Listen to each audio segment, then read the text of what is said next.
जय श्री कृष्ण गोविंद हरे मुरारी। हे नाथ नारायण वासुदेवा।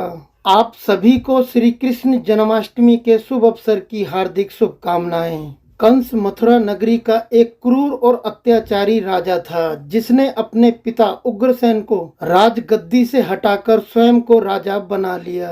कंस की बहन देवकी और उसके पति वासुदेव के विवाह के बाद एक आकाशवाणी हुई कि देवकी का 8वां पुत्र कंस का वध करेगा। भविष्यवाणी सुनकर कंस बहुत ही भयभीत हो गया और उसने अपनी बहन देवकी और उसके पति वासुदेव को कारागार में डाल दिया। कारागार में ही रहकर देवकी ने एक एक करके 7 बच्चों को जन्म दिया, परंतु कंस ने उनमें से 6 संतानों को मार दिया। योग माया ने 7वीं संतान को संकर्षित कर माता रोहिणी के गर्भ में पहुंचा दिया। फिर भाद्रपद मास कृष्ण पक्ष की अष्टमी तिथि को रोहिणी नक्षत्र के दिन अंधेरी रात में भगवान श्री कृष्ण ने देवकी की 8वीं संतान के रूप में जन्म लिया। भगवान श्री कृष्ण के जन्म लेते ही पूरी कोठरी प्रकाश में हो गई। तभी आकाशवाणी हुई कि भगवान विष्णु ने स्वयं धरती पर कृष्ण रूप में अवतार लिया है। वासुदेव को आदेश दिया गया कि बालक को गोकुल में बाबा नंद के पास छोड़ आएं और उनके घर पर एक कन्या जन्मी है, उसे लाकर मथुरा के राजा कंस को सौंप दें।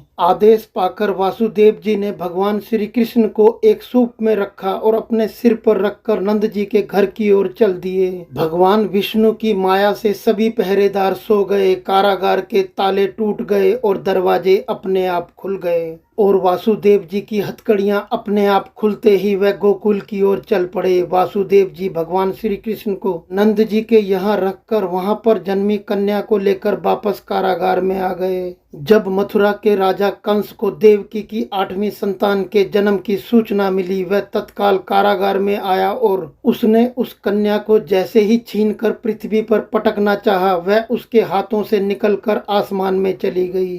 और फिर आसमान में जाकर वह कन्या बोली, हे मूर्ख कंस, तुझे मारने वाला जन्म ले चुका है, अपनी मृत्यु का इंतजार कर। कंस ने उस बालक को ढूंढकर मारने के कई उपाय किए, परंतु कोई भी उपाय सफल नहीं हुआ। बड़े होने पर भगवान श्री कृष्ण ने ही अपने मामा कंस का वध किया और पूरे मथुरा वासियों को उसके पापों और अत्याचारों से मुक्ति दिलाई। सभी लोग भगवान श्री कृष्ण के जन्म को ही जन्माष्टमी के रूप में मनाते हैं और इस दिन भक्त जन भगवान श्री कृष्ण के जन्म की ये कथा पढ़ते हैं। आप भी भगवान श्री कृष्ण जन्माष्टमी महोत्सव की खुशियां मनाएं और इस कथा को अपने प्रियजनों के साथ शेयर करें। और इस वीडियो के नीचे कमेंट बॉक्स में जय श्री कृष्णा लिखना बिल्कुल ना भूलें। चैनल को सब्सक्राइब करने के बाद नोटिफिकेशन को ऑल पर सिलेक्ट करें। फिर मिलते हैं आपसे ऐसी ही किसी धार्मिक कथा के साथ अगले वीडियो में। तब तक के लिए जय श्री कृष्णा।